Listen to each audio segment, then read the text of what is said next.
ITR के पुराने दस्तावेज कब तक रखें संभाल कर? जानिए क्या है नियम। Income tax rule. सभी लोगों के लिए इनकम टैक्स भरना बहुत जरूरी होता है। इनकम टैक्स भरने के बाद ही आईटीआर फाइल किया जाता है। अक्सर लोगों के मन में यह सवाल रहता है कि इनकम टैक्स भरने के कितने दिनों तक आईटीआर के दस्तावेज संभाल कर रखने चाहिए। टैक्स के पुराने दस्तावेज कब तक रखें संभाल कर? क्या टैक्स के डिजिटल डॉक्यूमेंट संभाल कर रखना होगा काफी? अक्सर ये सवाल कई लोग पूछते हैं।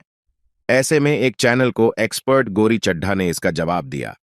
उन्होंने बताया कि इनकम टैक्स एक्ट में यह इस बारे में कोई प्रावधान नहीं है कि टैक्स पेयर को कितने वक्त तक डॉक्यूमेंट्स को अपने पास रखना चाहिए। उन्होंने हालांकि यह भी कहा, इनकम टैक्स की धारा 149 में किसी भी व्यक्ति को आयकर नोटिस भेजने की समय सीमा का उल्लेख है, जिसके आधार उतने समय तक डॉक्यूमेंट्स को सुरक्षित रखना चाहिए। उन्होंने कहा कि आईटी एक्ट की धारा 149 के तहत आयकर विभाग के पास टैक्स पेयर्स को संबंधित वित्त वर्ष की समाप्ति से लेकर उसके अगले 7 साल तक नोटिस भेजने का अधिकार है। मतलब अगर आप वित्त वर्ष 2022-23 के लिए इनकम टैक्स फाइल करते हैं, तो आपको उससे संबंधित डॉक्यूमेंट्स अगले 7 साल यानी वित्त वर्ष 2030-31 तक सुरक्षित रखना चाहिए।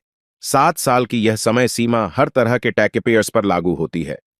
अगले 7 साल की अवधि तक डॉक्यूमेंट्स सुरक्षित रखने की समय सीमा सबके लिए समान है, चाहे वह सैलराइड पर्सन हो या सेल्फ एम्प्लॉयड या कोई प्रोफेशनल।